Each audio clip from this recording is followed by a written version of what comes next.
bless you. This is the Reverend Dr. Gilberto Rosado. Dios lo bendiga. Este es Reverendo Dr. Gilberto Rosado.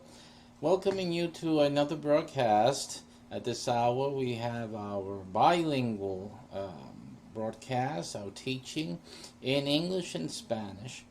So we ask that you be patient as we translate live on the fly between languages. Esta es la hora que damos la enseñanza en inglés y español y pedimos que tengas pues paciencia mientras que traduzcamos de un idioma al otro. Aproveche y aprende el otro idioma. While we're at it, you can learn the other language as well. Es un beneficio de sintonizarse con nuestro ministerio. It's a benefit, an added benefit I should add, of tuning in to our ministry. God bless you and welcome. Dios le bendiga y bienvenido a nuestra enseñanza de hoy. God bless you and welcome to our teaching for today. Let me get the air on here because you know sooner or later we're going to come for it. And one other thing I got to do. One moment. Okay, we got that down. We had to do the AC because the AC, we got to bring it lower when I'm doing the broadcast. Dios bendiga, tienen que rebajar el aire acondicionado un poco, la temperatura para que los computadoras se refrescan porque es mucho peso aquí y tienen que trabajar mucho para traer esta imagen hermosa. So this computer is on overload, has to reproduce all this girth and this beauty, this handsomeness. So that takes a lot of, it creates a lot of heat. Alrighty, so let's continue today in our Holy Series. So vamos a continuar en nuestra serie de los santos. ¿Qué es el significado real en realidad a los santos? What is the actual meaning to holy? We've been taught for eons that holy means separate. I'm sure that last week, if you saw last week's class, you could see very clearly that there's already words for separate in Hebrew.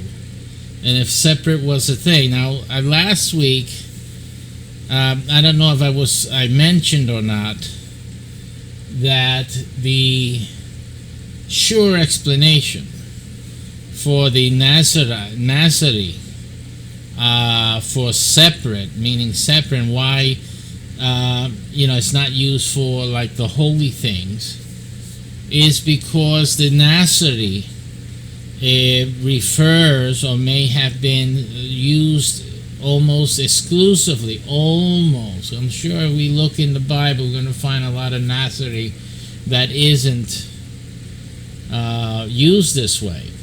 But yes, let's have the doubt, benefit of the doubt, and say that the Nazari is having to do with people. In other words, that a person can be separate as a person, as an individual, and that is why the Hebrew word Nazari or Nazari is used.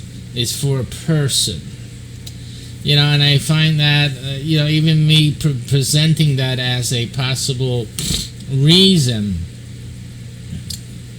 knowing already what I do know about the Hebrew and the things we find in the Hebrew Bible, that seems to be going to be questionable. And I could be wrong on that, and I'll admit that. I always admit the truth, and the truth is I could be wrong on that. That is something that remains to be seen. But because we're doing and I probably do a lesson on that, so let's set that up now. We're going to also do, maybe next week, who knows, before I end the season. Season ends in a couple of weeks now.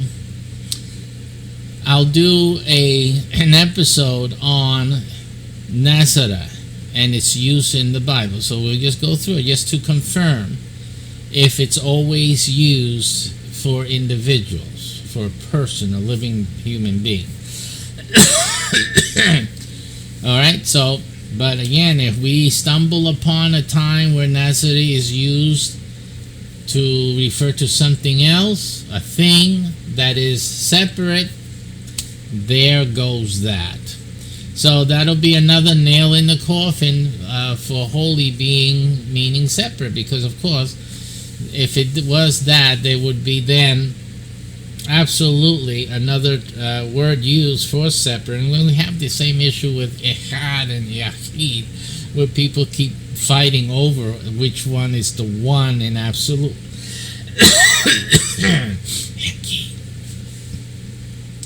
Alrighty, I don't have my water with me, but we'll get it sooner or later. Dios le bendiga. No tengo el agua conmigo. We'll get it pronto, más tarde. De todos modos, queremos seguir en este estudio. La situación es que la semana pasada hicimos un análisis de unos versos antes de esta, que vamos a hacer hoy, que tenía una palabra diferente, no santo, una palabra diferente para decir separado. Y esa palabra es nazarí o nazarai en español, o sea, en hebreo. Y vimos, perdón, déjame buscar el agua ahora. Okay, and by the magic of broadcast TV, here's my water cup, right?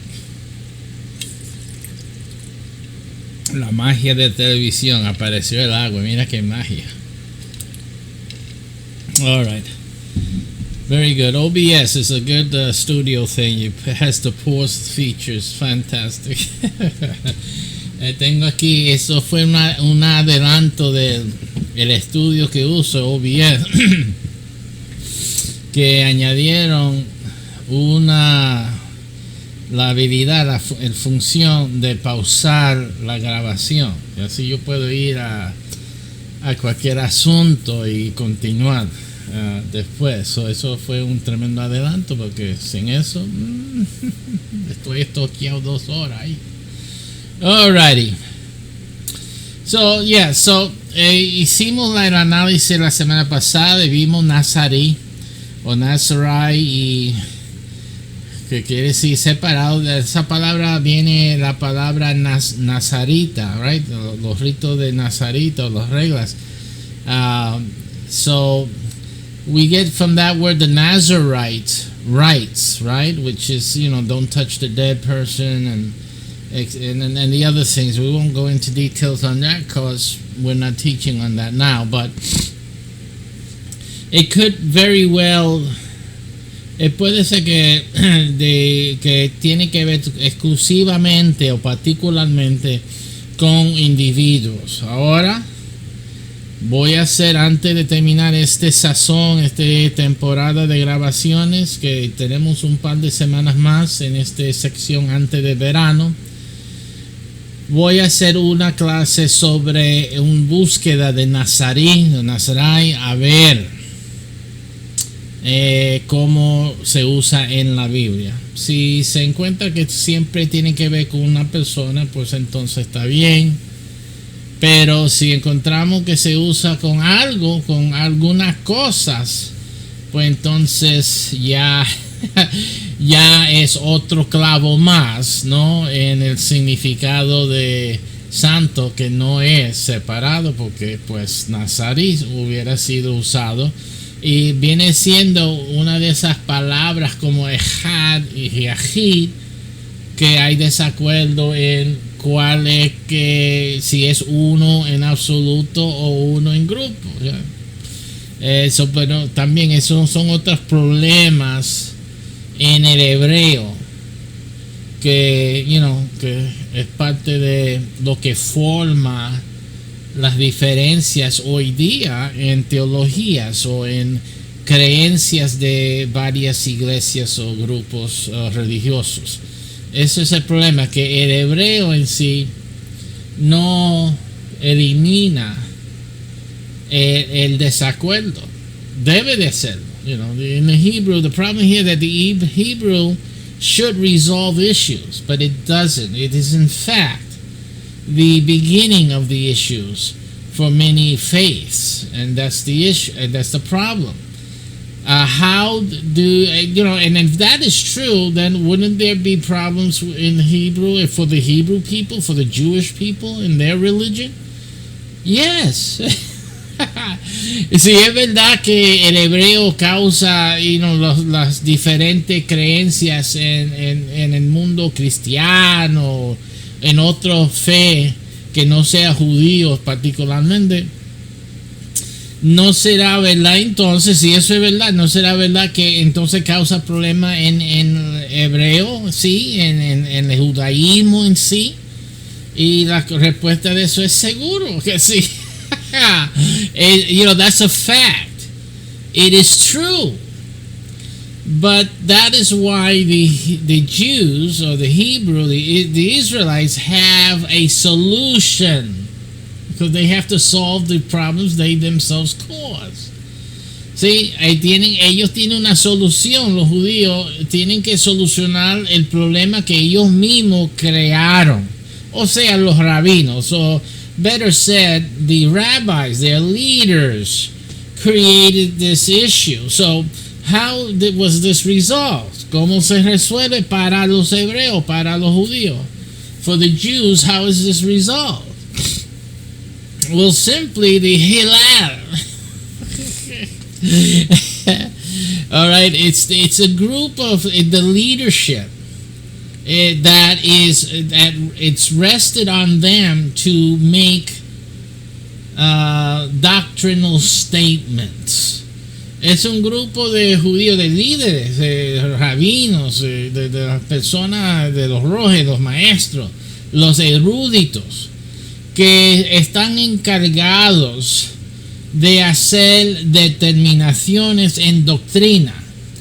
Entonces a este grupo se le otorga la autoridad de decir sí o no de la misma asunto, ¿sí? So it's to this group of scholars, Hebrew scholars and religious leaders, that's given the authority to say yay or nay on a single issue. And no matter what they said, and they can change it at any time on the same issue, they are to be held correct. In other words, that no matter what they say, if they say today yay, but yet tomorrow they say nay on the same issue, they are right. Period. They're not to be questioned. See? Solved.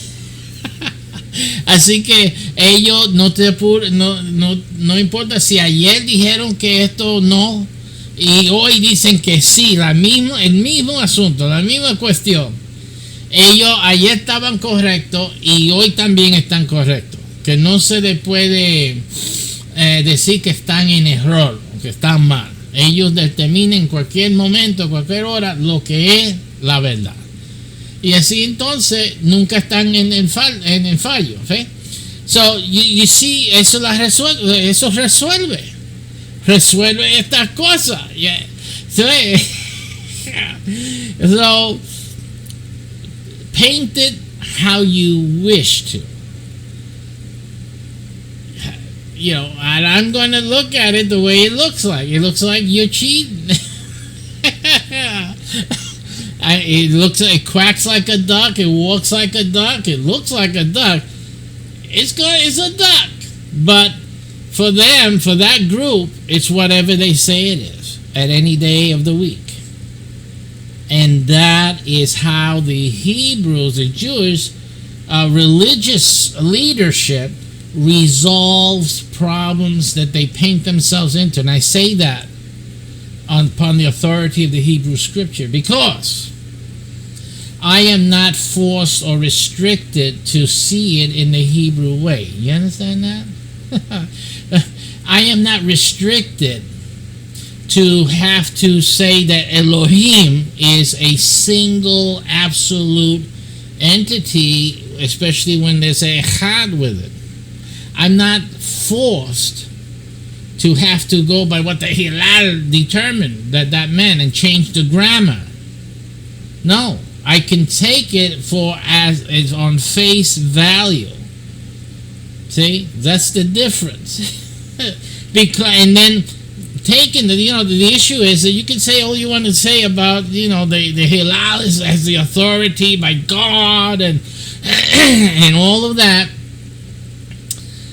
but interpreting or reading the scripture according to whatever they say in whatever day of the week creates conflict and contradictions, which they can then explain away conveniently. But my way doesn't.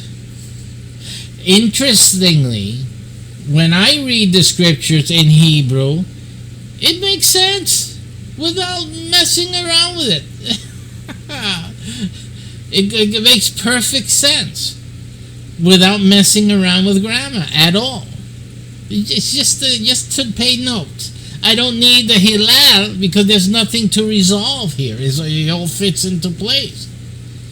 See?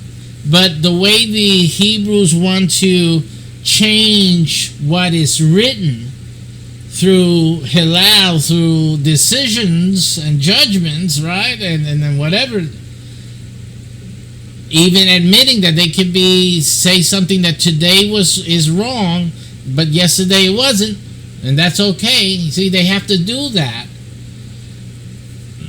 When I read the scriptures the way God inspired them and put them in there, I don't need it. I don't need that. I don't have those issues. See? So that's the difference. La diferencia es que cuando yo leo la palabra en hebreo, yo no encuentro problemas. El hebreo lee perfectamente bien y todo tiene sentido. Lo que pasa es que el hebreo, como tiene que traducir o interpretar la Biblia de acuerdo a lo que ellos creen, entonces han tenido que cambiar hasta la gramática en hebreo para que tiene sentido. Eso es lo que pasa. So yes, again, that's not a topic we're going into, but it does affect the holy. Ellos fueron los que decidieron lo que quiere decir santo. Y aquí vemos que no es así.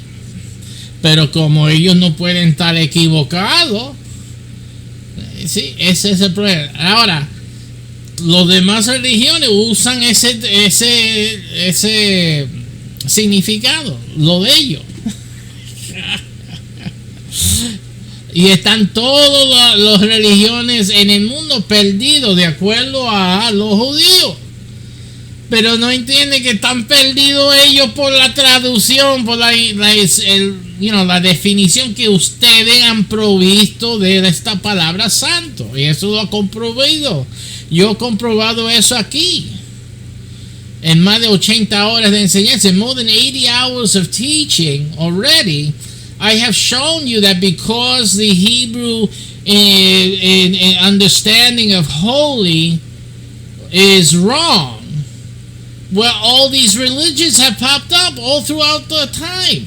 It's part of the reason, because you guys have the wrong definition for holy. It's been, you guys make such a big deal about pagan this and pagan that, but you're using holy the way the pagans used it before you guys got together to have church.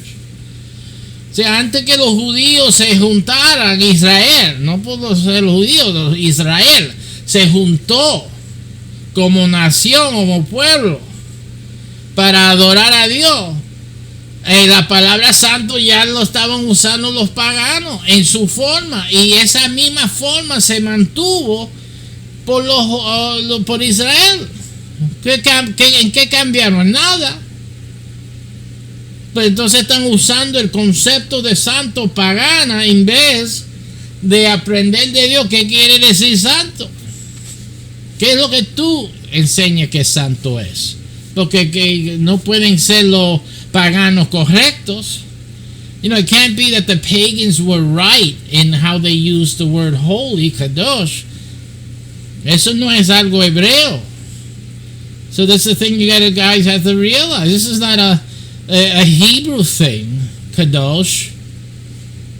That came from the Amorite. Esto llegó de la Amorita. Y es antecede a la formación hebrea, o sea, la formación de Israel. So the word holy, kadosh, is an antecedent. It antecedes, it comes before Mount Sinai. And even it comes before Israel coming together as a nation, as a people to serve God, to worship God. That word was before they got together to have church. Used by pagans with the same meaning.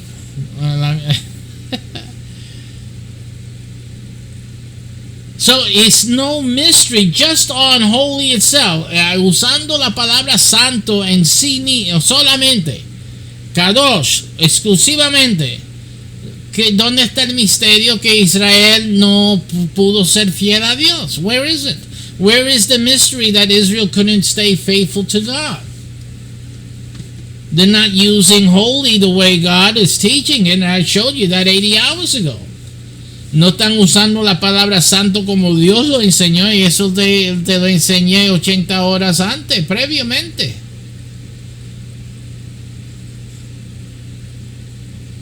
Ellos están usando la palabra en la forma humana, en la forma pagana.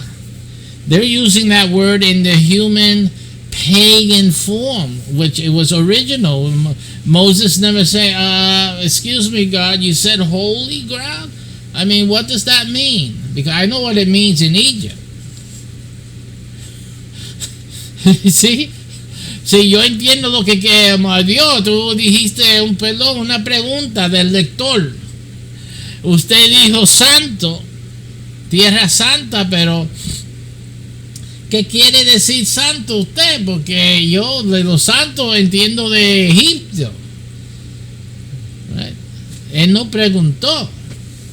See, Moses did exactly what you all do. You don't ask questions. Moisés hizo lo mismo que hacen ustedes. Ustedes nunca preguntan. Cualquiera, lo que dijo, amén, amén, amén. All you guys do is say amen, amen. Whatever he said, amen. Amen. Whatever the leader says, amen. Whatever, I don't even know the word, but amen, whatever. And I start repeating it like a parrot. And you don't even know what it means. Y entonces lo repito como una de esos. ¿Cómo se llaman esas pájaros? Yo tengo que aprender, uso este término mucho. Las pájaros que repiten lo que uno dice. Y eso, ¿ellos entienden? No, ellos no entienden, pero dicen lo que tú dices. Un polit, un paroquito, un parrot, que parota, yo no sé si se dice así, pero que imita lo que uno dice. Ellos no están entendiendo, pero repiten. Suena bien, ¿verdad? Puedes tener hasta una conversación y el ave no está conectado con los conceptos, pero solamente repite lo que ya ha aprendido, ¿cierto? I mean, y eso es lo que la gente está haciendo en la religión. You know, people doing this in the religious sense, where they just parrot what they hear. And they go through their religious practices, and all of it is parroting. It's really nonsense. It's what God complained about Israel. Well, you go figure. Their lips honor me, but their hearts are far distant, far away from the truth. They're just repeating lip service. Que el pueblo de Israel solo repetía con la boca, solo hablaba, me honraban de labios, pero su corazón lejos estaba de mí, de mi voluntad. You know, eso es lo que Dios estaba diciendo a Israel. Pero es que la palabra santo en sí era una parota también. Era una repetición vana. La palabra santo no era santo. The word holy wasn't holy. This is the whole problem with Israel. Your word wasn't holy. The word holy, kadosh, wasn't holy. It was repeated. And it was taken and maintained, and even throughout this very day, Christian churches repeating the same thing. You go into the theological seminary, holy means separate. They're repeating the same thing that Israel did, and then when Moses did, and no one asks the question, and no one takes the time to actually see that God actually did show you and me what holy actually is. A ver, y eso que nadie preguntó, fueron al seminario, hasta el día de hoy, hay gente cristiana, teólogos, esto. Santo quiere decir separado, porque ¿quién dijo eso? El libro lo dice, un libro de teología, y ¿quién dijo a ese autor de ese libro que eso? Porque ellos consultaron con los hebreos, right? Porque los hebreos son los especialistas, son los expertos. ¿Y de dónde sacaron la palabra santo los hebreos? Nadie hizo la pregunta. No one asked the question, where did the Hebrews get kadosh from? They didn't ask the question. It took all this time until I got to it, and I said, where did they get the word holy from? Do you realize how many books are in the Christian bookstore or just any library? How many books are in every library on this planet that uses the word holy in the wrong way, with the wrong meaning? Do you realize how much? Just imagine all the religions, including the Satanists. Realize that the Satanists, this is how deep stupid goes. Esto es a la profundidad que va lo bruto, lo estúpido. Que aún la iglesia satánica usa la palabra mal. Even the satanic church uses the word wrong incorrectly. You see, that shows you the stupidity of humanity. Eso te demuestra la estupidez de la humanidad. This is why people don't want to listen to these teachings. Esta es la razón que la gente no quiere, no quieren sufrir esta enseñanza. Because, you spend a few minutes with me. I'm just here in the first half hour. And most of you are left out, in Stupidville. And you don't like it. I'm sorry. La mayoría de ustedes, media hora aquí, es la razón que mucha gente no agregan a las enseñanzas aquí. Porque ya en media hora usted se ha encontrado desnudo en el pueblo de estúpido. Quizá el alcalde de estúpido. Y eso es incómodo, yo entiendo. Yo siento su dolor. I feel your pain. I understand that. You don't understand that. And you don't want to admit to that. Tú no lo entiendes, tú no quieres admitir aquello. So it's less painful if you turn away. So duele menos esta luz si tú lo apagas. Cuando la luz te molesta, ¿qué tú haces? Apaga la luz. Pero la luz es la luz, ¿sabes? La luz no está mal, no llama la luz bruto o la luz estúpido, porque el que está deficiente eres tú. Santo Dios, usted misericordia. Ustedes tienen que entender esta cosa. You have a situation where the light is bothering you. So what do? You turn off the light, you move away, go see something stupid on YouTube or something like that. But that doesn't make the light deficient. It doesn't make the light not light. The light isn't the problem. The problem is your inability to take it, to see, to use the light to see clearly. You just want to be in the dark. There's a kid here that doesn't do his number 2 unless the lights are out. Tengo un muchacho aquí que no hace el pupú si no dan la luz apagada. You say, how can it be? See, because he doesn't have to worry about the aftermath. See, usually when a person doesn't have to worry about the aftermath, you see that they don't do things right in the first place. Cuando una persona no tiene que preocuparse de las consecuencias, entonces no se preocupa de hacer algo bien hecho y correctamente. Eso no es eso lo hace fácil. He only does it the easy way, the easy way, the more comfortable way for them. It's not necessarily the right way, right? Because you have to clean up. But if you don't have to clean up, then it doesn't matter. Tú ves, si tú no tienes que limpiar después, pues ¿qué te importa? Vamos a apagar la luz porque la luz me molesta. La verdad te molesta. The truth bothers you. And that's why you can't take it. First 30 minutes. And we got what, 3 more of these to go. 3 or 4. Right? The first 30 minutes. 3 more to go. Okay. And already you're itching to leave. Y ya tú tienes esa ansiedad de dejar este programa. Tengo que hacer algo. Ahí está la cocina. Esto. Apaga la luz. Apaga la luz. You're just looking for a reason to turn the light off. Turn the light off. Right? You don't want to deal with the consequences. That's the issue. Ese es el problema aquí. All right, so listen. You cannot establish yourself on truth if you're not willing to face the music. If you're not willing to deal with this issue, then you don't have truth. There's no truth in you. And you have to understand that. There's a lot of issues here.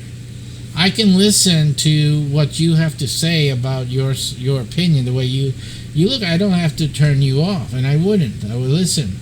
You know why? Because I'm always listening for something I missed. Then maybe there's something I missed. So I will listen to everyone who says I'm on atheist groups. I'm on all the different types of, is God a Trinity or he's not a Trinity? He's a binity or he's not a binity? Is he a unity or he's not a unity? Whatever, modality or he's not modal. I'm on all these groups. And I listen to what people say. Maybe there's something that I did not consider. I always look at that. I have no fear of listening and hearing someone. They put up a video. I go see it. I'm looking. Maybe I didn't consider this or that. It's tiring at this point because they're all saying the same thing that I already considered and found lacking. Yes. But they can't take it when I'm teaching. Hey, listen, this is lacking because of X, Y. Too bright. Turn the light off. This is what happens. You guys are full of it. Ellos no quieren oír. Ustedes quieren apagar la verdad. Miren, yo no tengo temor de oír lo que dicen. Yo oigo. Yo busco. Yo estoy en muchos grupos de opiniones diferentes que las mías. Y yo oigo. Me ponen video. Yo lo veo. Y ya yo sé lo que viene. Pero todavía quizás este varón parece que quizás sabe algo. Y yo lo pongo a ver si dice otra cosa que no he considerado ya y encontrado deficiente. Todavía hay de ver algo que dicen que no he considerado ya y he hallado deficiente, desafortunadamente, porque yo quiero saber, yo quiero ver, dame algo. Pero ustedes no pueden estar aquí por las 2 horas. No pueden porque la luz es... la verdad aquí es demasiado fuerte. Porque como no cuadra con lo que tú entiendes, pues ya... no, eso no, hermano, please. Qué pena, oye, le tengo lástima. Pero no te engañes así. Deja el engaño de sí mismo. You know, don't fool yourself in that way. You can't take this truth, you know, and all it means is that you're not in truth. That's what it means. Si tú no puedes estar y oír estas enseñanzas cada domingo, 2 horas, o durante la semana te coges una semana entera para oír 15 minutos antes que llegue a las 30 minutos. Ya cuando llego a las 30 minutos ya te embarrete todo. Si tú no puedes mantenerte en sintonía, if you cannot maintain yourself watching these videos, even if a little increments throughout the week, you just don't have truth in you. Tú no tienes la verdad. That's the sign that you're not in truth. Because if you were in truth, you won't have nothing to fear about hearing, you know, what someone else is saying, and you know, putting it to the test. You shouldn't fear. You shouldn't have any fear. It shouldn't be a bother to you. But if it is, it's because you are not in the truth. You don't have the truth. Again, you need to really check out what you're doing. Because people like you will hear another BS and you'll go after that. You'll believe that because you have the smell to pursue what is wrong. I see it in the kids. These kids have a smell for what is wrong. And so whatever is wrong, they tend to gravitate to it. It's a new thing. It's not what they did before yesterday, but this is a new thing. And so they'll do that. But if you come and you have the rule and you have the light and education, oh, that's too bright. We can't do that. That's something they won't try. They won't try to get an A. But F over here, that's their best friend. It's as simple as that. That's the human condition. And the more you continue to do that throughout your adult life, it's ridiculous. But there's people who are that way. They just deal with Fs. You had Fs in your school grades, and now as an adult, you're still doing F. F is not the way up. Right? But some people try to F up. Right? And that's all you do. You're F up. You're Fing up. But you ain't getting to an A. Fing up just simply means you keep doing Fs. And you keep piling Fs on top of the previous Fs. That's Fing up. But you still never leave F. Así que tú sabes, no sé cómo voy a decir eso en español, pero hay una palabra mal dicha, you know, que F, que usan mucho los gringos. Y los grados de fallar en la escuela también dicen F. Entonces yo dije, ustedes, hay niños que solo buscan F. Los amigos de ellos tienen F. Entonces cualquier cosa que los amigos de ellos están haciendo, ellos lo hacen, lo copian. En vez de estar copiando lo que hacen los que toman A. Ellos no siguen y janguean con los de A porque son aburridos. Son 2 horas de ay, me duele.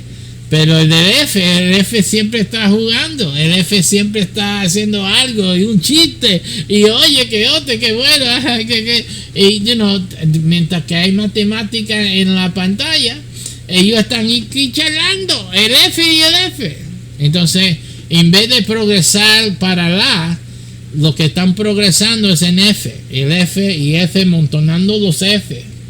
Y eso, la vida de ellos se convierte en una vida de F. Eso es todo. Ellos solo están, como yo le dije, Fando.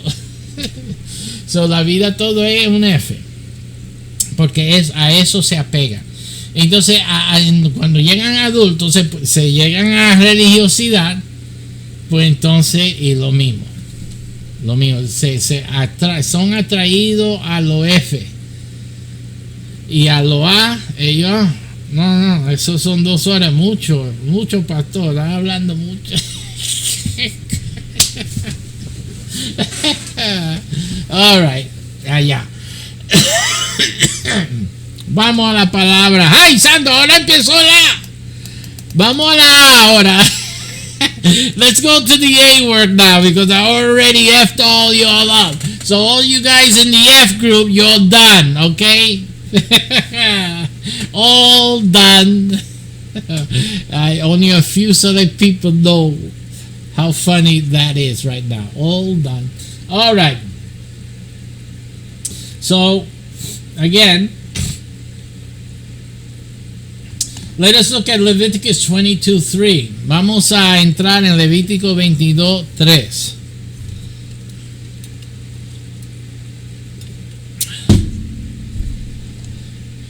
Say unto them, whosoever he be, of all your seed among your generations, that goeth unto the holy things, okay, that attends to the holy thing, que atiende las cosas santas, which the children of Israel hallow, that interacts with the holy things, so they observe, so they hallow these things, they see these things as holy things. They don't know what it means, but they consider it as a holy thing unto the Lord, having his uncleanness upon him. So the one who goes onto the holy thing is the priest, and then he goes having uncleanness upon him. That soul shall be cut off from my presence. I am the Lord. Now he doesn't say cut off from his people, right? That's another thing that also can be suffered by in another time under a different rule, right? But here in this positioning, this is a priest who has not cleansed himself, made a mistake, forgot, or he's just disorderly priest because some of them had ADHD, whatever. Algunos de estos sacerdotes quizás tenían ADHD. I mean, I think it was last week, we talked about the dwarf, right? There were priests that were dwarfs, and God said, no, we don't want the dwarf doing this. Were they still priests? Yes. Los enanos no podían ministrar delante de Dios en este asunto, right? La semana pasada creo, la otra, pero no dejaron de ser sacerdotes, sino que no podían ejercer este modelo santo, porque los modelos tienen que ser santos, o sea que tienen que proyectar la enseñanza. They destroy the teaching. And it's not just about modeling, because if the people don't know, what difference would it have made actually? Yeah, let's look at that. ¿Qué diferencia hubiera sido que uno de estos sacerdotes fuese enano? ¿No se iba a sacrificar el animal? The animals wouldn't have been sacrificed because he's a midget or a dwarf. The blood wouldn't have been poured over the altar as was required. La sangre no podía haber esparcido sobre el altar como requerido. Y seguro pues teniendo los brazos cortitos, pues. Pero hay otro modo. Se usa utensilio santo, una cuchara largo ahí para ¿ya? Regar la sangre, o un brocha en un palito, ¿verdad? Un palito santo para, a holy brush with a stick, or the holy brush holder to brush over the blood and to spread it around the altar. I mean, they could have made holy utensils. We know they had them for other things, so that the dwarf priest could do the rituals with these aids, para que el sacerdote enano podía ejercer estos ritos con estas ayudas. ¿Cierto? Obviously, yes, of course. Right, but that wouldn't, why couldn't he do that? Because that's not what holy means. That's why holy isn't just separate. It isn't separate. It is teaching.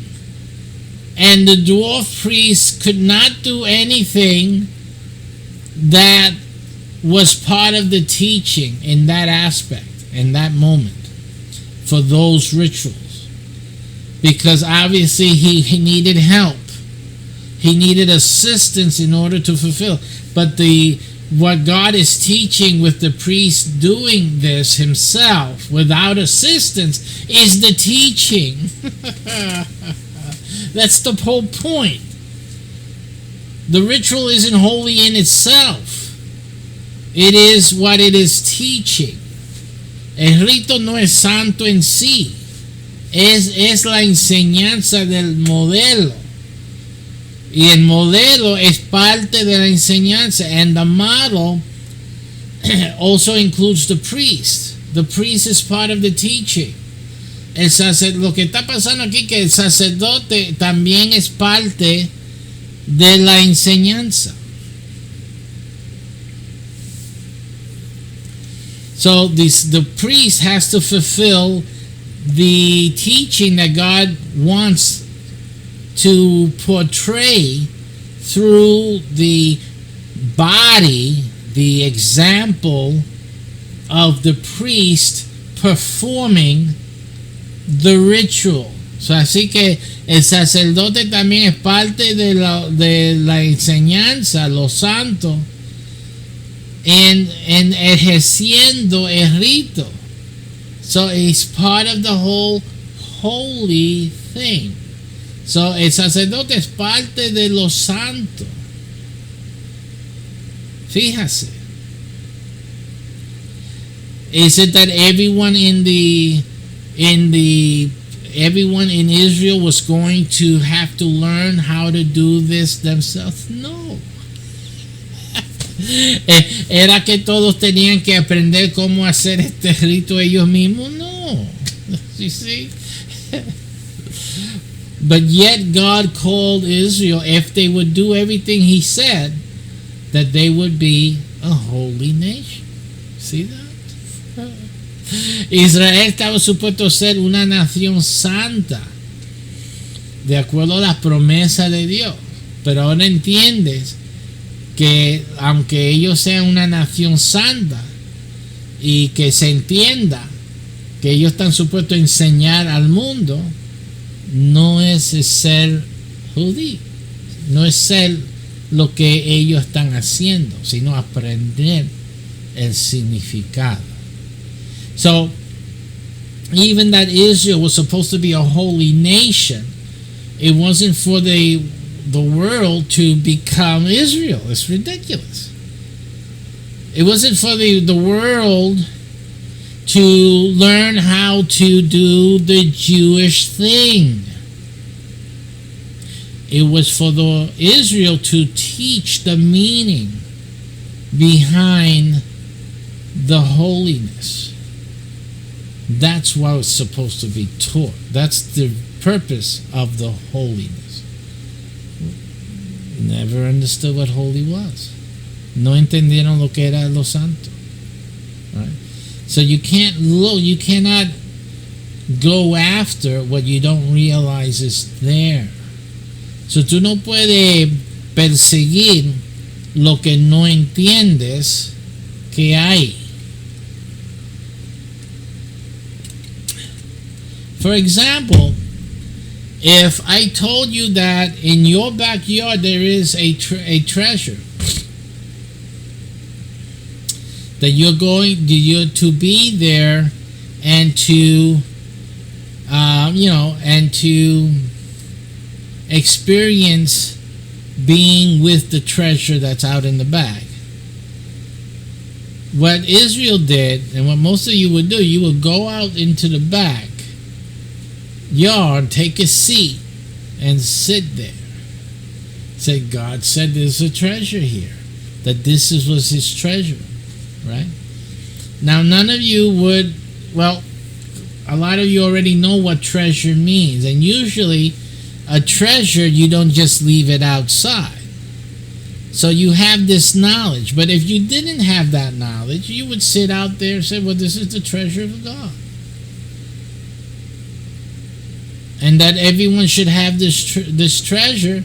Well, you would just say, well, everyone has to come and sit outside, which is what Israel did. Esto es todo que, si el tesoro, olvídase de que tú entiendes que el tesoro se esconde. Dios te dice que el tesoro es afuera de la casa, en la yarda de atrás.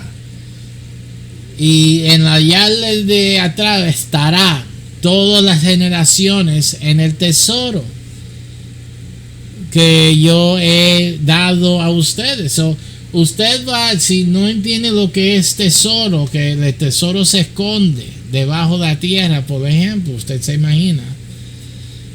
Bueno, usted se sentaría afuera. Y entonces cuando llegaran sus generaciones, sus familiares, vamos sentando en el tesoro de Dios, que Dios nos ha dado este tesoro. Él dijo, vaya atrás y está en el tesoro de Jehová tu Dios. Todas las generaciones. Y tú vas y te enseñan la familia que se sienta acá atrás en el tesoro de Dios. Este es el tesoro que Dios nos ha dado. Y entonces también, si tiene la idea, vamos a decir que Dios dijo, y toda la familia de la tierra será bendita por el tesoro de atrás, en la yarda. And then let's just imagine that God said, and all the people of the earth will be blessed by the treasure in the backyard. And then what would you be preaching today? You would come to the backyard. Come to the backyard and partake of the treasure of God that God has entrusted to his people, the family that lives here. And this is our yard, and God had told us in times past, this is the treasure that God has given you. You see? This is the 10 commandments. God said, we got to do this. We got to come. You have to sit into the backyard and sit, and it's the treasure that God has given us. You see? So that is what people are doing with these the law and the Torah and the 10 Commandments. You guys are not understanding. See, so I use this analogy so that you can understand that if you do not know that treasure has certain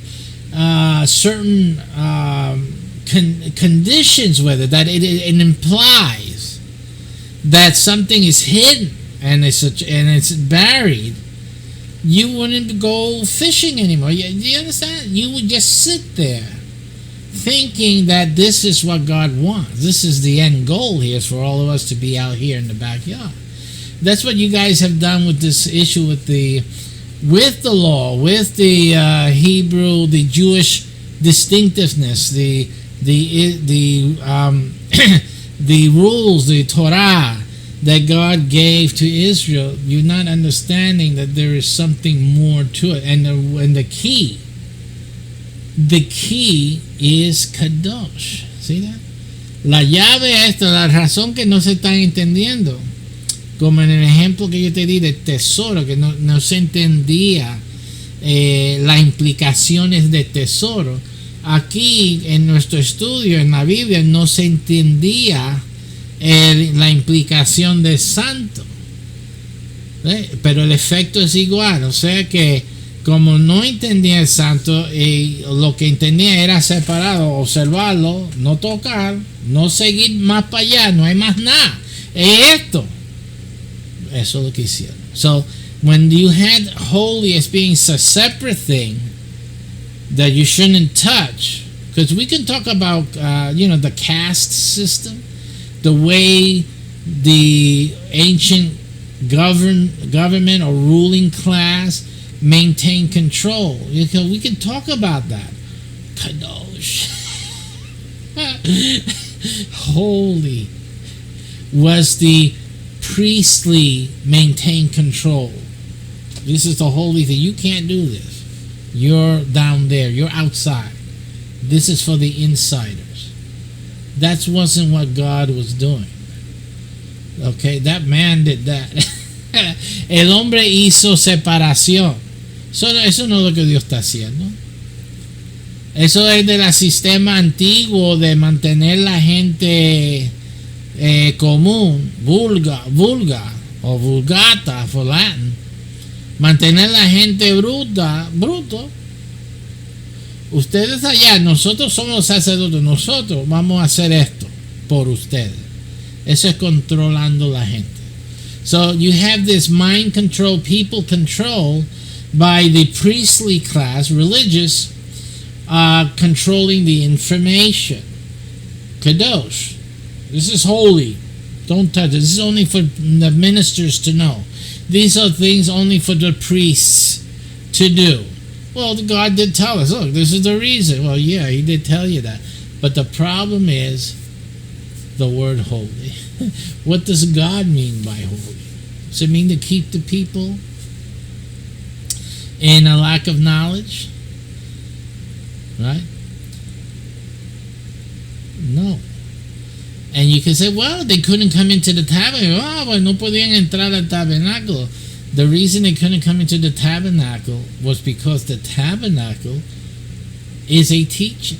That's why the people couldn't come in. It wasn't because it was holy and they had to stay separate. It was because once people would go into the tabernacle, the image and the teaching of it is done. It's gone. It's profaned. It wasn't because it was holy and these unclean people were in it. No, it was that the teaching is lost. That is the issue. See, and that was, you'll never get that because people, natural men, want to control others. It's simply, it's an issue of control. And Kadosh was perfect. Keep them out.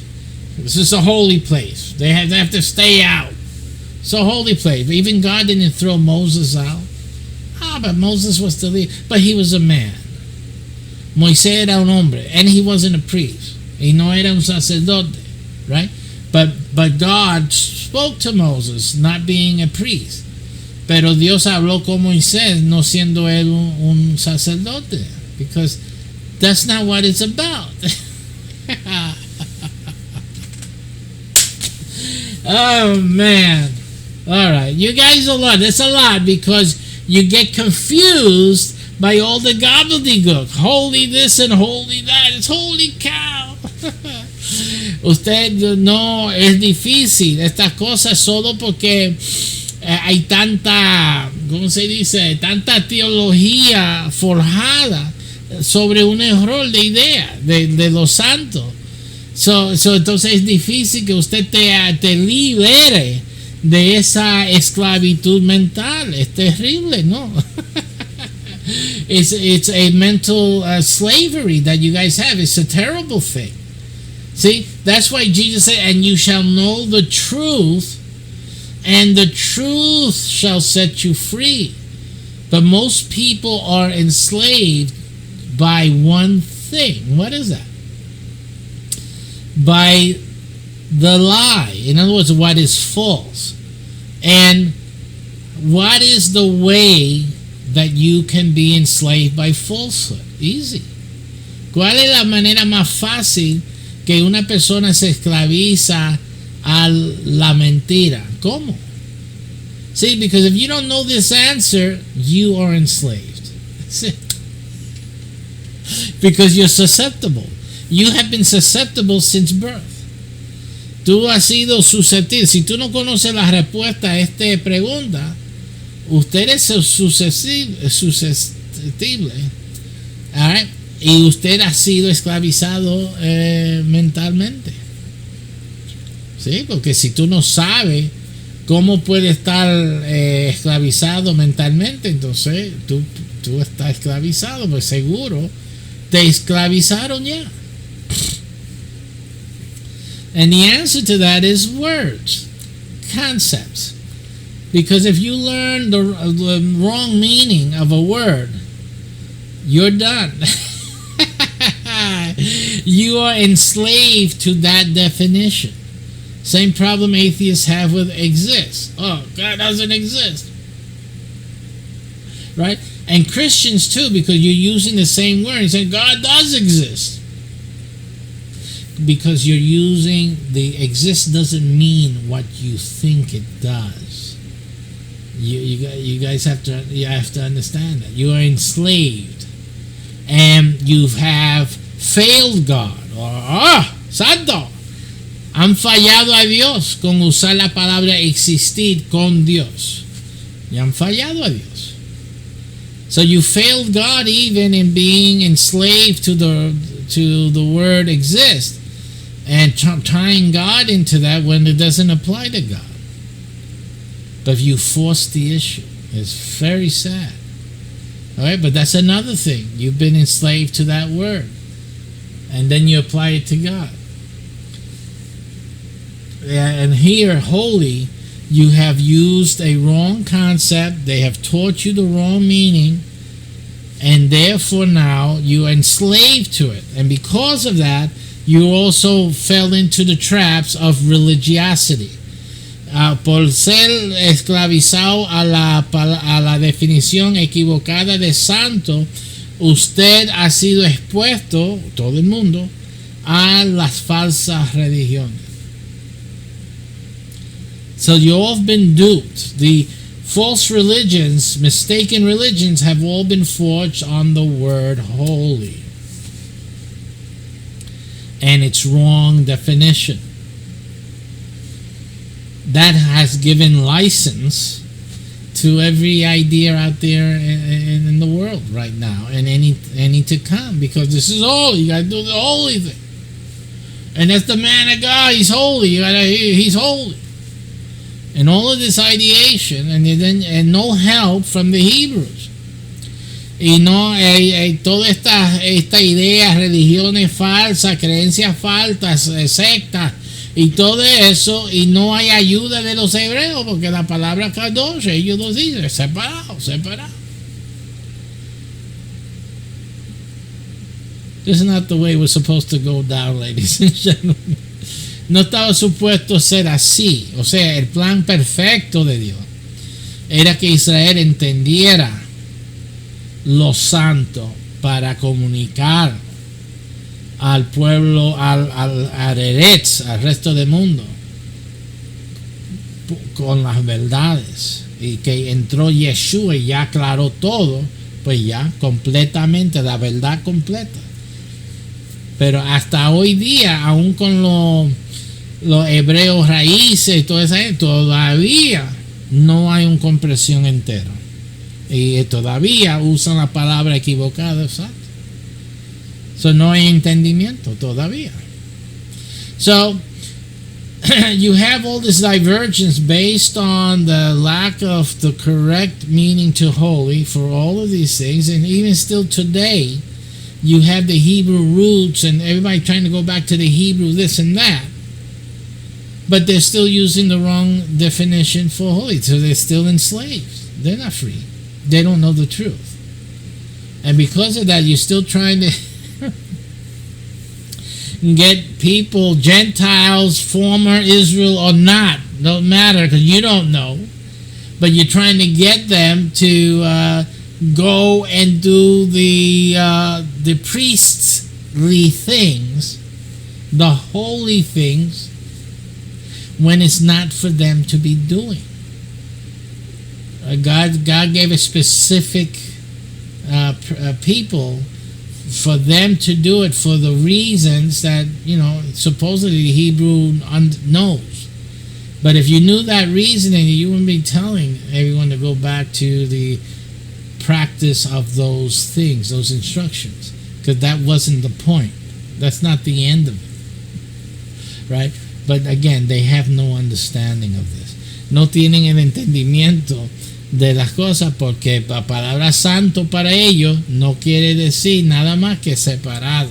So since the word holy doesn't mean anything but separate, They can't go there because again they think the treasure is what they're doing and not what God is meaning.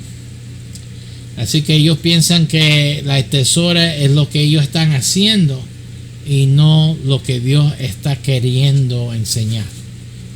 Right, so ahí estamos. So that's where we find ourselves today. That explains it all, ladies and gentlemen.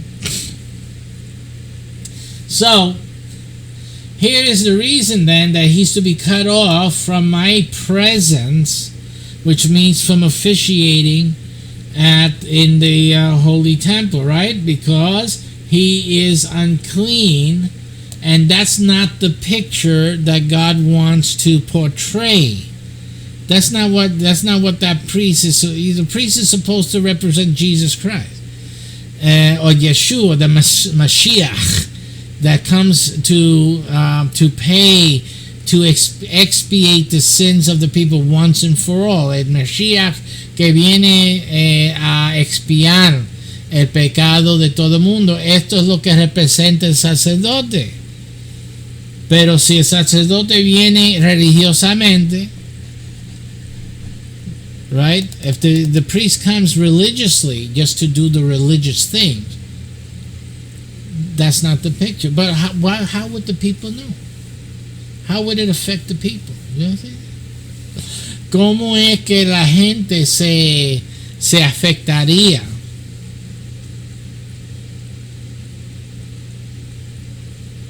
Si el sacerdote llega con cualquier inmundicia.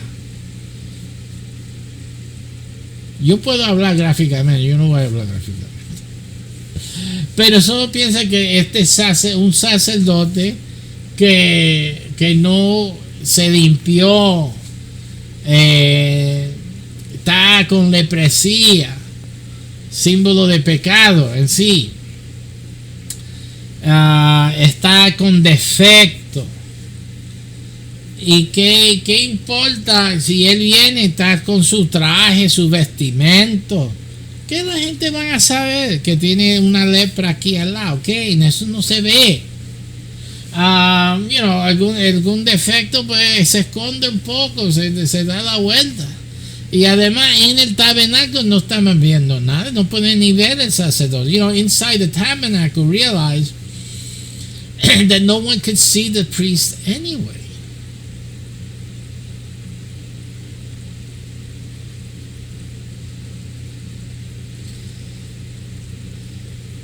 But you see that why God is telling him not to do it is because if he did it, which he could, physically do this,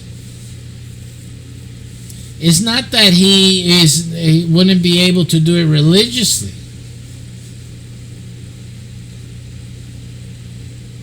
No es que no podía haber cumplido estos ritos religiosamente.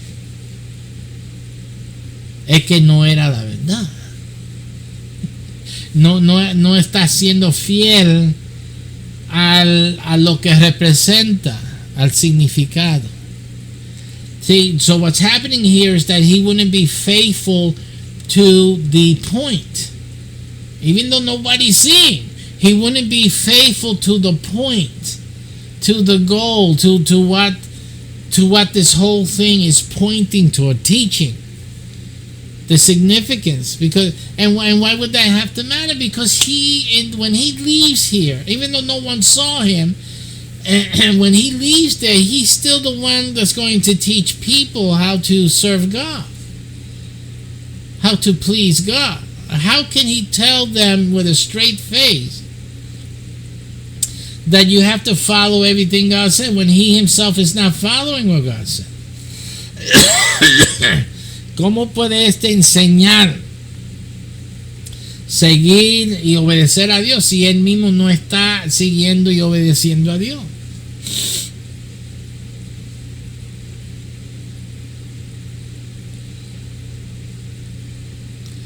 Because we communicate more than just with our mouths. Nosotros comunicamos más allá que lo que decimos con la boca.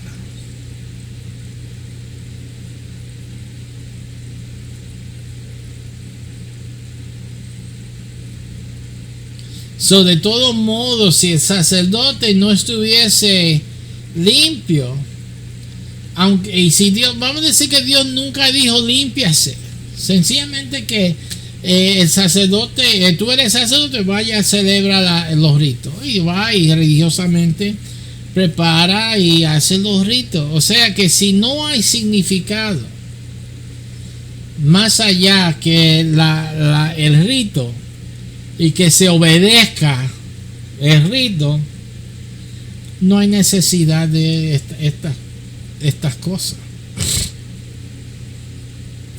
So all of these extra rules, even like for the priest that no one's watching while he's doing his thing, this tells you that what he's doing means something. It represents something, and the people are not even looking at it. So what is showing you that at face value, it tells you that even when you don't see something, it doesn't mean that it isn't there.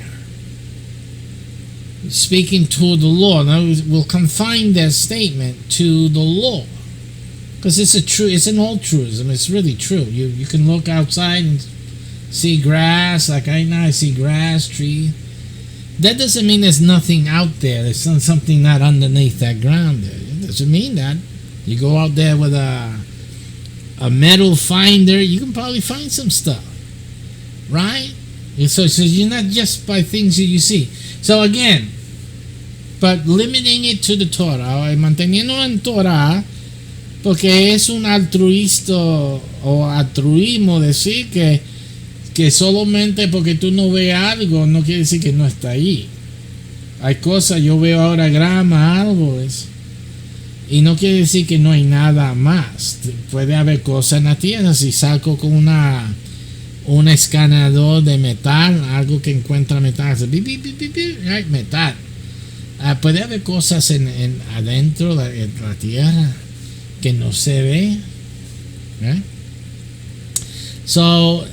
Pero manteniéndonos en Torah, lo que quiere decir es que aunque la gente no está viendo esto, pero hay significado.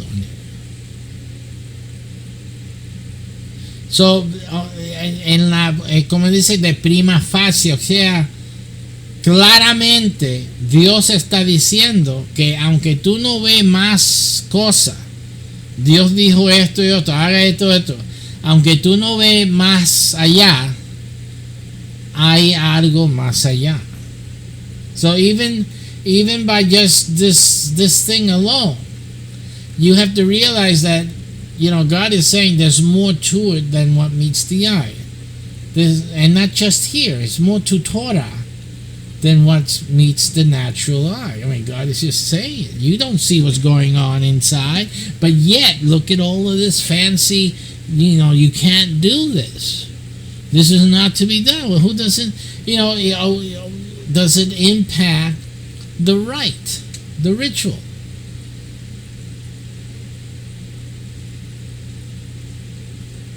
And some people will argue that it does, and I'll tell you that it doesn't. It doesn't impact the ritual. The ritual is done. You could compare one priest doing the ritual, and you see the other priest doing the ritual. There will be no difference that you can see. So, tú puedes comparar porque alguien dirá, sí, hay una diferencia, impacta el rito si unos sacerdotes no están haciendo de lo que están supuestos a hacer. Pero el punto es que ¿qué es lo que la gente está viendo? En ninguno de estos dos casos la gente lo ve. Eso no afecta a la gente cuando lo están viendo. Pero vamos a decir que lo podemos ver. Y hay una cámara secreta en el tabernáculo y vemos un sacerdote que conocemos que no está limpio, de acuerdo a la escritura aquí, y va y haga el rito. ¿Qué diferencia está entre cuando él hace el rito y cuando el otro que está limpio haga el rito? ¿Qué es la diferencia? El rito se hace, el rito Y podemos decir que el rito en sí, la demostración del rito, es lo que enseña el pueblo una verdad. So let us add to it that by doing the ritual, something is taught to the people. That's not what's happening here. It can never happen here because the people can't see this. But let's just say that the priests do it. Oh, we have to do this. You know the law that requires us to do this and that. So learn what you will from it. That can be said. It can be discussed.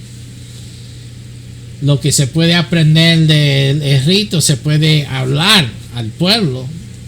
So, ¿qué diferencia hay? Ninguno. Pero hay una diferencia porque el modelo, el sacerdote, no es santo, no está en sí fiel a lo que Dios está señalando. That's really what it's all about. Allí, and that affects God telling you to do this or not. See? It's not for what you see. It's for what you don't see. Because the meaning, the significance is not being seen. And that is the point that God is making here. Y ese es el punto que Dios está tratando de decir, que lo que tú no ves es eso es el punto. Lo que tú no estás viendo con los ojos, tú no lo estás leyendo. No es algo que tú estás practicando, ¿ves? Porque lo que tú estás practicando se ve claro. Pero aún en esto hay algo que tú no estás viendo. Y eso es lo que Dios está enseñando aquí. So even, there is something that is truth. It is the truth, not the ritual. The ritual isn't the truth at all. Fíjese que el rito no es la verdad. O sea, obedecer a Dios en hacer el rito no es la verdad. Right? Because by performing the ritual, it wouldn't be the truth even. Because the truth is the integrity of the elements. La verdad está en la integridad, integridad de los elementos. No en lo que se ve con los ojos. Santo es el Señor. Y eso es lo que te está dando el entender que de la Torah, que no es lo que tú estás viendo, es lo que significa, lo que está al fondo. Eso es lo importante. Ahí es donde está la enseñanza, ahí es donde está la verdad.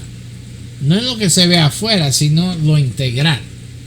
So the Bible is showing you, and God is showing you that it's the integrity, what's internal, what's on the inside, is what the truth of God is. You shall know the truth shall set you free. But if all you see is the outside, all you're doing is obeying the rule, but not understanding the inside of it, then you are not free. Remember when Jesus said that, who was he talking to? He was talking to Jews. Perdón. Recuerden cuando Jesús dijo, y conocerá la verdad os hará libre, no estaba hablando a gentiles. Estaba hablando a judíos que guardaban el sábado, pero no estaban libres todavía, right? See, these were Jews that were keeping the Sabbath, but they weren't free yet, were they? Yeah, you guys are not understanding. No están entendiendo las cosas. Right? This integrity here, because it's all the teaching. It's holy. Aquí hay integridad porque todo es una enseñanza, es santo. Y eso es lo que tiene que estar viendo. Again, we see here that God uses I am the Lord. He uses that in contrast to what is happening here. What is happening here? That a priest is going unto the holy things to attend to the holy things, and which the children of Israel hallow. You know, they consider these things holy. They don't understand what holy means, but they consider it holy unto the Lord, having His uncleanness upon them, which they can't see. It doesn't affect them. See? But I am the Lord. He shall be cut off from my presence, because I am the Lord. I see it. And that's not the truth that I am teaching to the people. Because that's what all matters. Ahí es donde importa esto. There's another belief that, and it's fostered by this misunderstanding. Like you read there, I am the Lord, like you are offending me.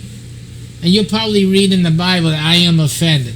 So we take the wrong meaning of holy, and we see a moment like this where God's, this guy's unclean. Take him away from my presence. He'll be cut off from my presence because I am the Lord. So we're interpreting this as God saying, I am pure and holy, and this guy isn't. Get him out of here. He's an offense to my holy nostril. ¿Sí? So podemos decir que Dios está diciendo, esta persona pesta, este sacerdote no se bañó, sácalo de mi rostro, de mi presencia. Yo soy, el Señor, yo soy Yahweh, yo soy Jehová. Me ofende mi presencia. Again, that is supported by the idea that holy is separate, right? So eso es apoyada con la idea, el concepto que santo es separado. Entonces, como no está manteniendo mis cosas separado y limpio, pues sácame de a frente mío. So since the holy is keeping things separate, take this away. So it fosters, it feeds into this concept that holy means separate. Very well here, right? It's not a direct teaching of holy, right? But it's almost like an indirect. Separate him because, I'm holy. I mean, I'm the Lord. Separa de mi presencia. Yo soy santo. Yo soy el Señor. Right? So, esto tiende a apoyar la idea, aunque este texto no define santo. Pero como da un indirecto que santo, esto son cosas separadas, como uno lo entiende ya, uno le da más fuerza. Pero si tú lo ves como Dios lo enseña, 80 horas ya de estudio que hemos dado en esto, que lo santo es la enseñanza, y que está viniendo en una forma que no está dando la enseñanza completamente, fielmente, como solamente Dios lo sabe, right? Entonces saca de mi presencia. Él no está enseñando lo que yo quiero enseñar. That makes more sense. Because what this meaning of holy does, it eliminates the false religions, the false understandings. That's the difference. Right? Because you're using the word holy, but it supports unholiness. It supports this religious practice, but yet God doesn't allow it. God doesn't want this priest to do the holy thing. Dios no quiere que este sacerdote haga lo santo, haga los ritos santos, porque lo demás la gente no están viendo. Pero Dios no quiere que este haga los ritos. Porque él es santo, no está santo. No. Porque para ustedes el rito es santo y él puede hacer el rito correctamente. This guy, for you guys, he can perform the holy ritual. And as far as you guys can see him, he can do it. Right? But God doesn't want him to do it at all.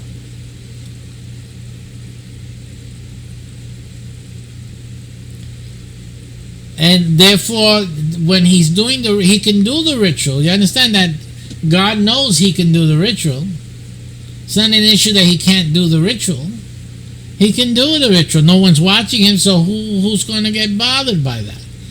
Nobody, except that by him doing the ritual is not the teaching. In other words, there's no one harmed here with the priest going unclean. No one is harmed. Con el sacerdote entrar no limpio para hacer cumplir el rito, nadie se daña, nadie es injurado, nadie sufre daño porque no sabe.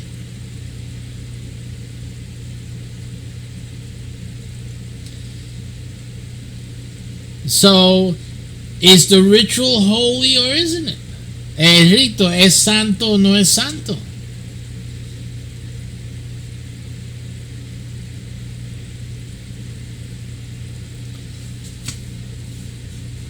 And again, you'll say, yes, but it has to be done by a holy priest. Why? Because that's the way God wants it. See? Tiene que ser santo el rito, pero es santo con un sacerdote santo. Porque si no, Dios no se agrada. Eso es lo que decimos, porque no entendemos lo que quiere decir santo. O sea que cuando no hay el entendimiento, vamos a ponerlo, el entendimiento es separado, que santo es separado. When we see or consider holy as meaning just separate, right?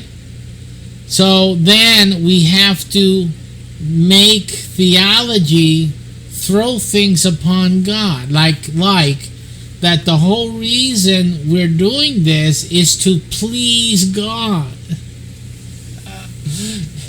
That's what happens. See, so we go from God trying to save us to we trying to please God. That is what's happened here. No, aquí lo que se está viendo es sencillamente que se ha convertido el Dios tratando de salvar al hombre a el hombre agradando a Dios.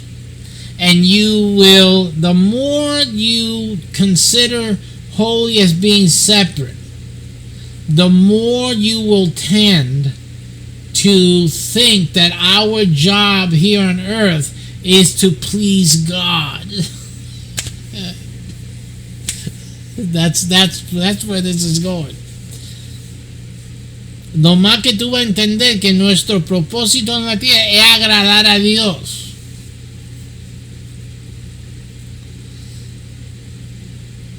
Cuando vemos algo diferente en Génesis, ¿qué vemos en Génesis? Dios agradando al hombre, Dios haciendo todo para el hombre. We see a different story in Genesis, however. In Genesis, we see that God does everything for man. He even made the Sabbath for man. Even Jesus tells you, for man, not man for the Sabbath. Man is not, something that just was like God wants. He did it for a reason, but everything he did was for man. That's the thing. At the end, everything is for the glory of God. But all the things he did, all the human things and things that impact us humanly are for us. They're not for God. Even he said, what temple can man make for God? Even God says it. You're making this temple like for me, but you can't make me a house. Because the fact is that everything we do is to benefit our relationship. These are manifestations of us towards God. That's what they are. But what God has already provided for us, which is the temple that God has? I'll just ask a simple question. ¿Cuál es el templo que Dios tiene con el hombre? Go ahead. ¿Quién hizo eso? ¿Entiendes?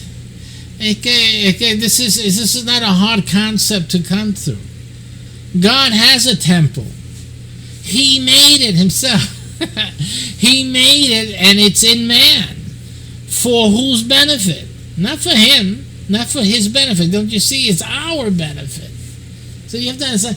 So we got the wrong concept here all over the place because we're trying to do things for God when God is doing everything and has done everything for us. It's just that we're not understanding, and we're still thinking that we have to do things for God. We have to do for God. God needs our help. Estamos pensando que Dios necesita nuestra ayuda en vez de glorificar a Dios por todo lo que Él ha hecho. Now that rings a bell to you, doesn't it?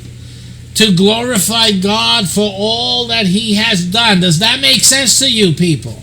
Yes, it's a very strong sense. Of course it is, because that's the truth. That's the truth of the matter. He has done everything for you. Dios ha hecho todo para ti. Por eso tú puedes decir amén a eso. Yes, when we start talking about what we do for God, ahí está celo. Esa iglesia está haciendo esto para Dios. Bueno, nosotros estamos haciendo esto, it gets ridiculous. It's silliness. It's all just religious garbage. Todo esto entonces hay celo cuando una iglesia está haciendo esto, la otra iglesia está haciendo esto, nosotros estamos haciendo esto, y hay celo, y hay divisiones. Y eso es lo ridículo. Lo ridículo. Aún David tenía esa pena que no pudo construir el templo a Dios. It's just ridiculous. Y al fin se tumbó todo, ¿verdad? Se destruyó todo. Dios no le importaba ese templo. Eso son cosas de hombres, religiosidad. El templo que Dios tiene, siempre lo tuvo, todavía lo tiene. Aquí. So, God, David was all upset that he couldn't do the temple of God. I wanted to build you a temple, beautiful, this and that. Somebody else will build it. Don't worry about it. His son built it. Solomon. Oh, glorious temple for God. No, it wasn't for God, for you. For you. Because you look at what God let it happen to it later, right? Come on, folks. Please. Get with it. Understand God already. Entiende a Dios. Ya, amigo. Entiende. This is the temple of God is here. This is the one He's happy with. This is the one He made Himself. Esto es lo que hizo. I'm pointing here, but I'm talking about here. This is God's temple.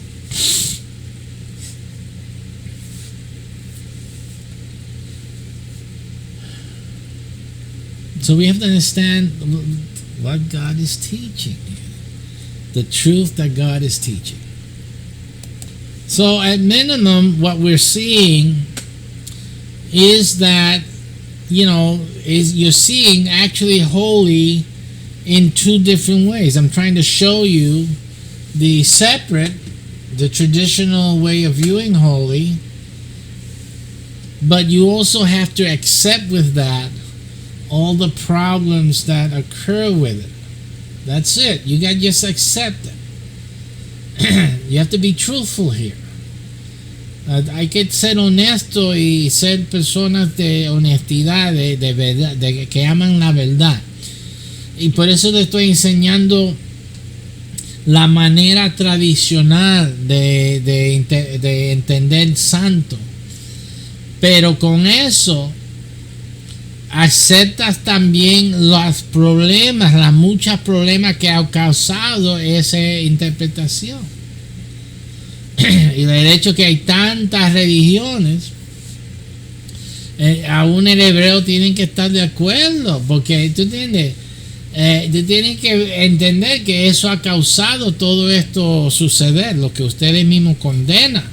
La verdad es lo Jehová, la verdad es Torah, lo que Dios da, pero el Kadosh como separado ha forjado las diferentes falsas religiones, ¿sí o no? Hay que hablar. Y el hecho de Kadosh, de la manera que ustedes lo interpretan, viene del paganismo anyway en el principio. So va a forjar eso. So people have to understand that holy has, since before the Hebrews adopted the word, has always forged paganism.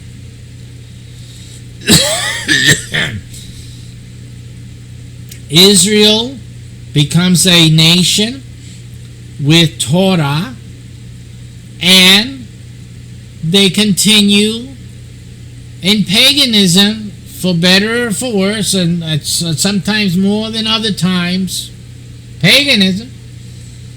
And then still today we have all these other groups and religious orders and whatnot, pagan, except the results of Kadosh being separate, or meaning separate.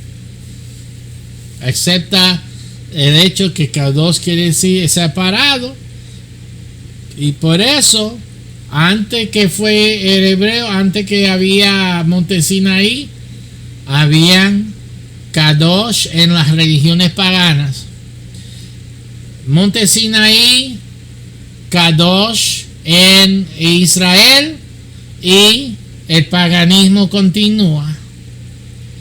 Y hoy día muchas iglesias, muchas religiones, todos usan Kadosh en su significado tradicional. Come on, hay que entender esto.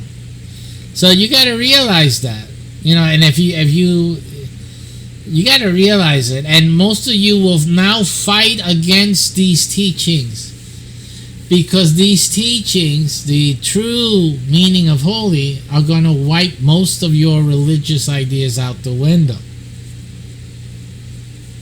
That's what's going to happen.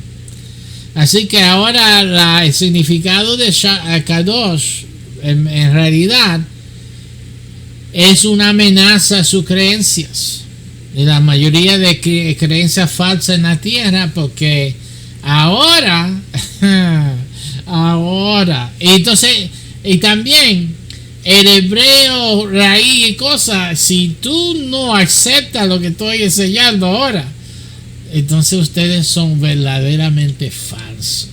You have to understand that. You guys, if you Hebrew roots people don't take on what I'm saying and teaching in these 80 hours, that is absolute proof that you are deceived, you are in error, because this is something that you guys should have been teaching. Yeah. This shows that the truth of God is in the scripture. It's not a religious thing. It's the truth because the Kadosh is what God is teaching. But it doesn't fit with your narrative, right? It's a good idea, but this is not going to work here. Look at each time it says Kadosh, We don't want that to be kadosh then. That's going to be the problem that you guys have. You see that? I don't have it. You guys have it. Así que, el problema aquí es que los hebreos esto y otro deben de ser amigos míos. Pues esta enseñanza de kadosh es preciso. Debe ser precisamente lo que adoptan los hebreos esto y otro, pero no lo van a hacer. ¿Y por qué? Porque entonces que hay mucho en la Biblia que dice kadosh y kadosh y ellos no van a querer porque entonces contradice lo que ellos están postulando.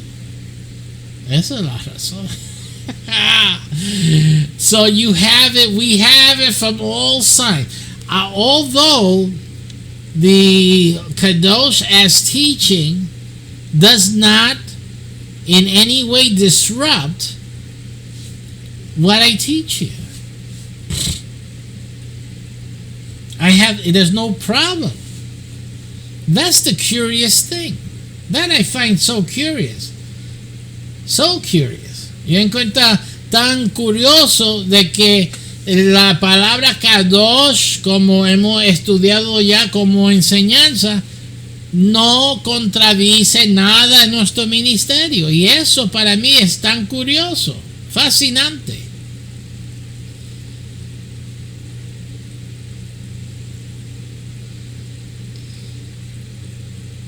Pero de la manera que lo toman los hebreos y la tradición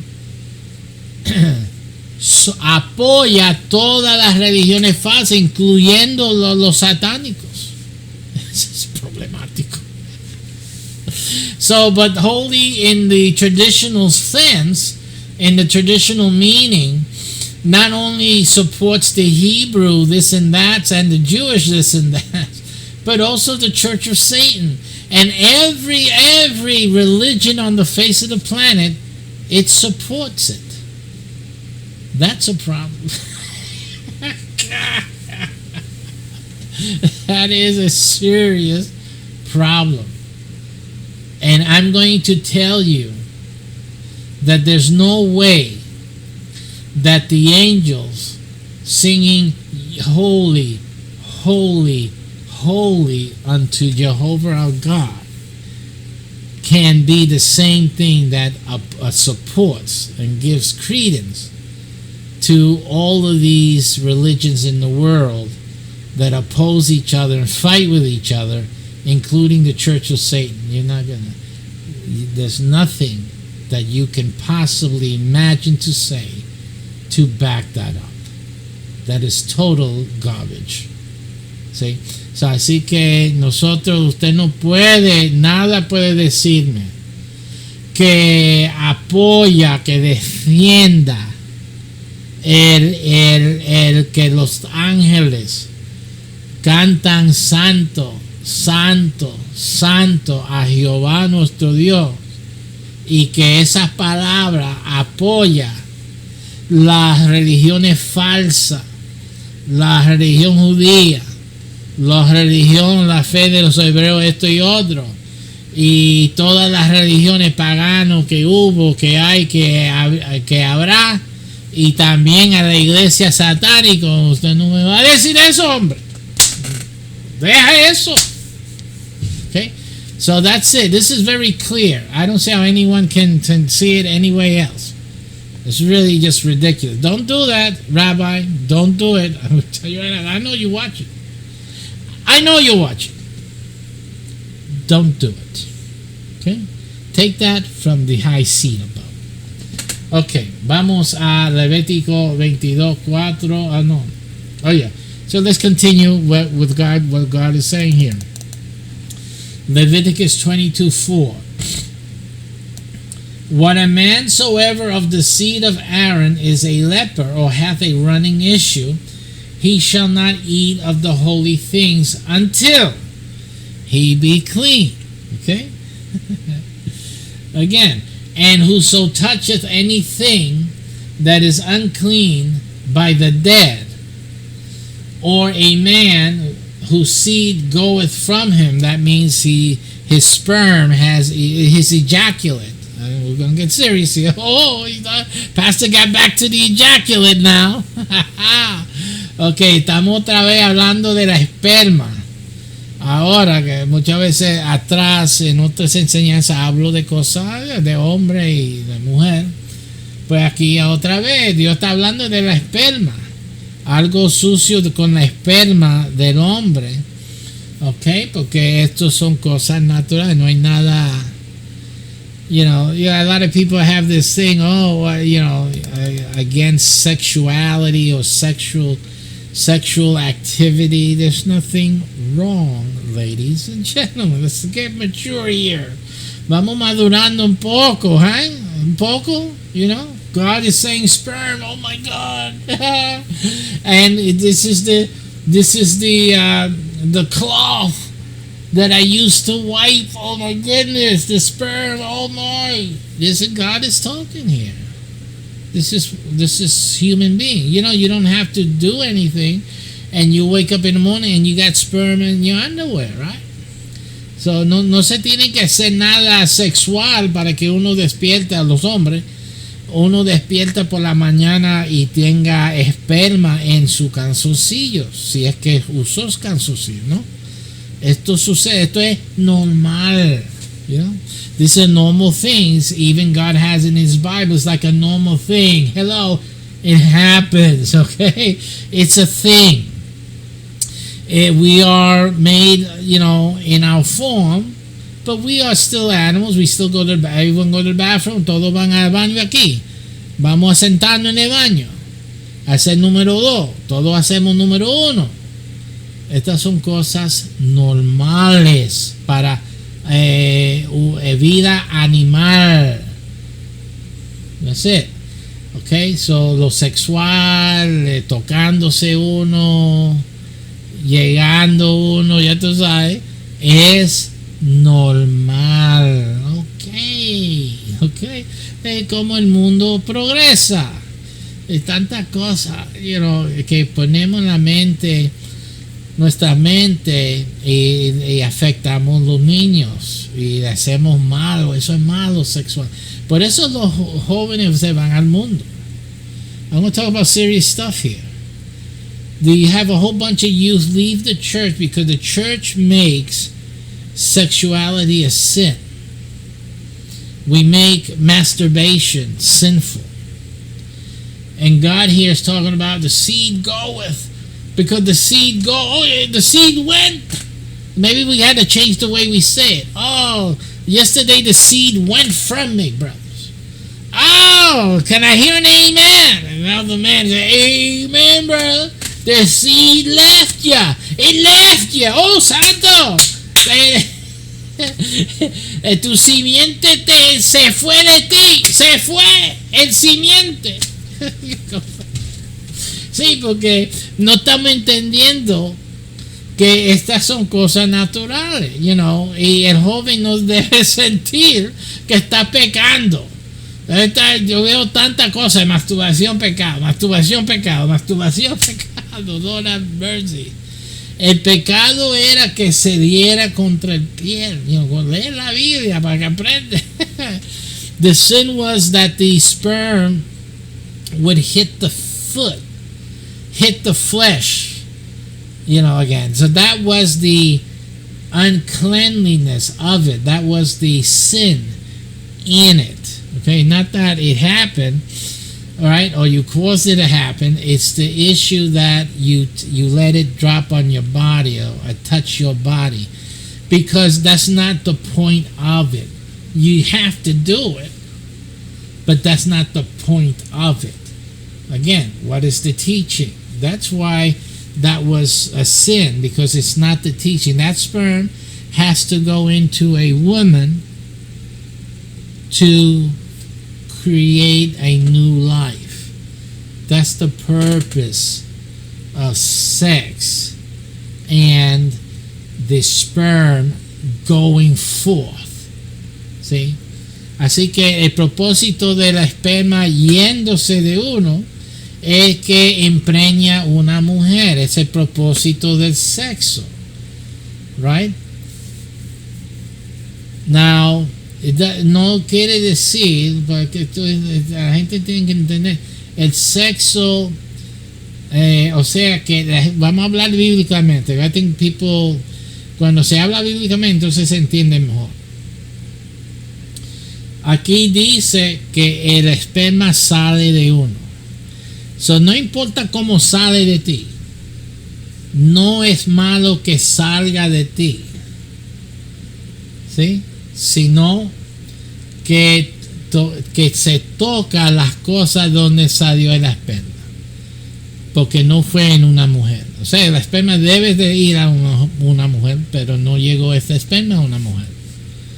La mujer causó la esperma salir, quizás. Si estás casado, debes de ser hecho, no otra mujer, ¿verdad? Ese es el punto, right? So, porque eso son otras enseñanzas. See, so the sperm leaves a man.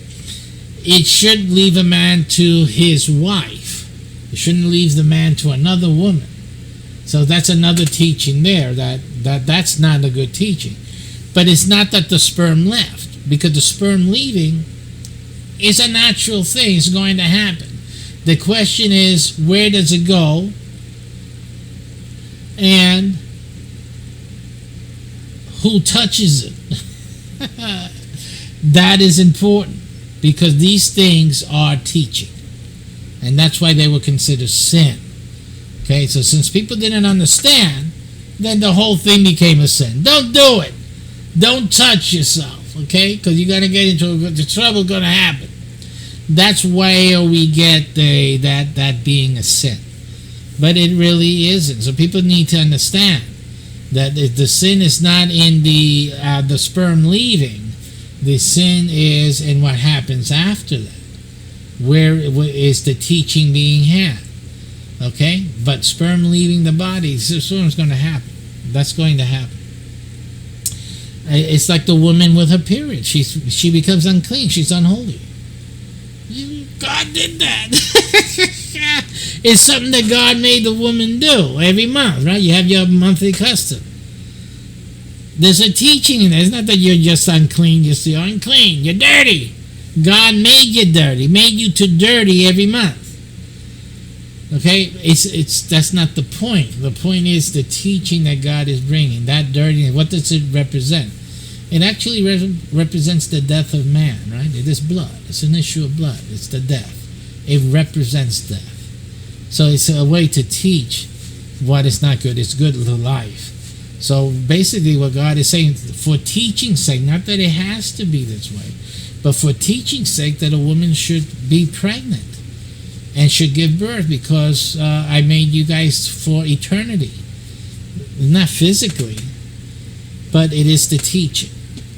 So there's a difference between the teaching and the actuality of reality. Are we understanding the teaching or you don't? So if you don't understand things where, it's a sin still, then you need to practice that because you don't understand. Now, when you do understand, then it doesn't become a sin when you don't do it, or that you make alternative methods. This is not sinful, because you have an understanding of the teaching that God is bringing through doing the things the way they're supposed to be done, right? So again, this is the issue. All right, so entonces estas son las situaciones que causa la ignorancia. Sí, entonces cuando hay ignorancia tendemos de legalizar las cosas, ¿no? Dios dijo que esto estaba malo, esto es pecado, eso no es santo. It's just like, I'm ignorant, I'm dumb, I'm stupid, this is not, and it's just a continuation of that. Cuando tú entiendes entonces las cosas, entonces entiendes el valor.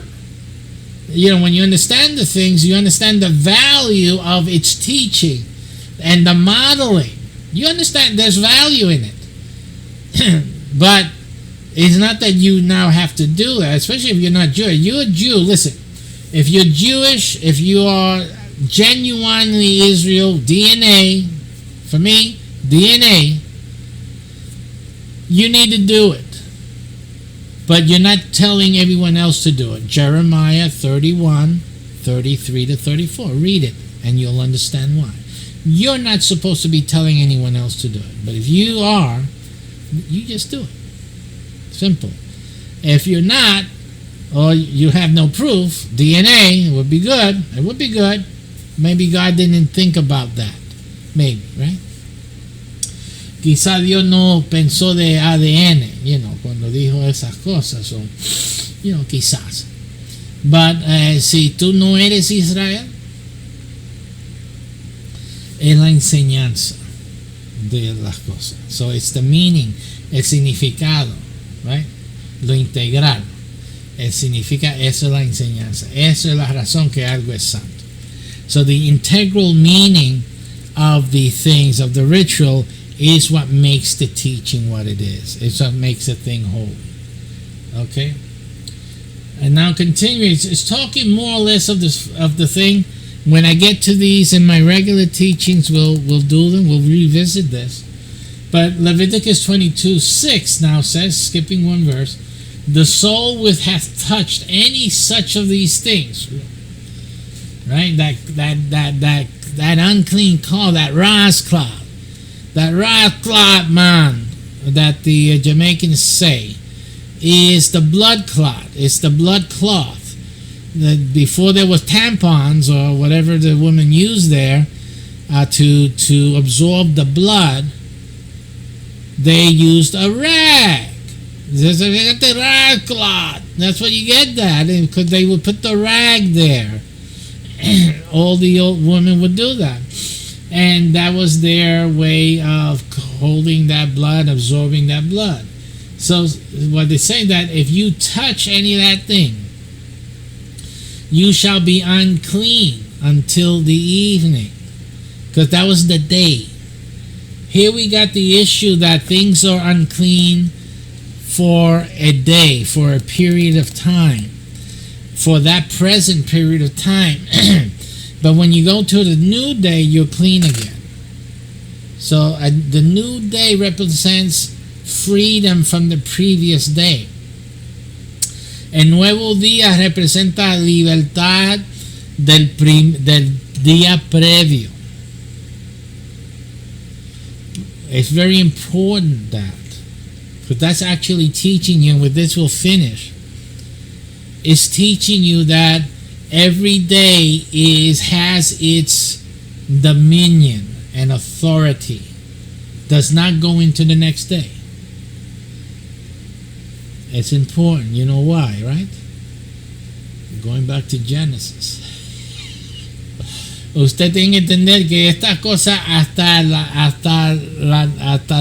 el próximo día, right, tienen efecto ese día, pero no pueden pasar de ese día al otro. ¿Por qué? Porque aquí te está enseñando algo del dominio de cada día. Cada día tiene su dominio. Y el dominio de este día no traspasa al otro. Y esto te trae para atrás a ¿qué? Que cuando se está hablando de día, tú tienes que empezar a pensar en qué cosa. En Génesis. Ahora usted ve Génesis, que cada día tiene su afán. Now we're going to New Testament. That each day has its work, its preoccupation. Every day.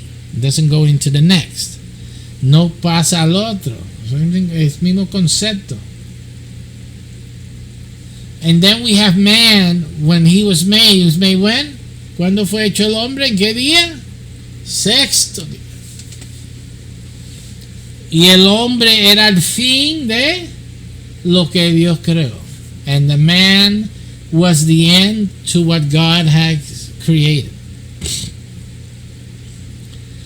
God gave man to reinforce the teaching, para reforzar la enseñanza. Dios le dio al hombre ¿qué cosa?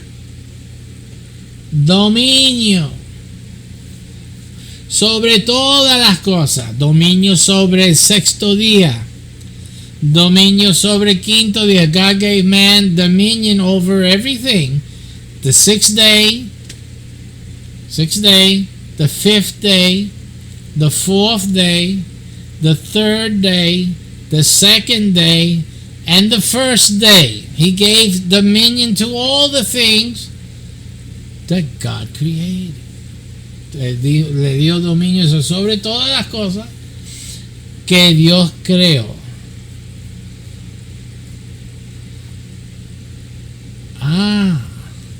Pero falta un día. That's right. It's one day left, isn't there? Now you're beginning. Now I'm not going to tell you what's the point in that. I'm not going to say anything because this is not the teaching for that. But now you're beginning to understand the Bible and why God did things the way He did it. Okay, now you're beginning to see, because just by that knowledge alone, that you understand that man is in control or has a dominion over 6 days, not 7, 6 days. This is all that man has his hands on, his then perfect hands, over 6 days. But then God does this. Man is not involved in this guy here. See, the dominion of man is here, not here.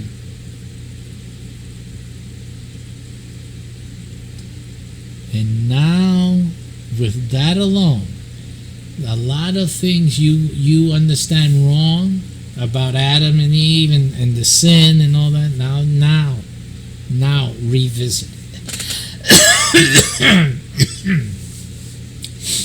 And a lot of things you don't understand about Shabbat, now revisit it.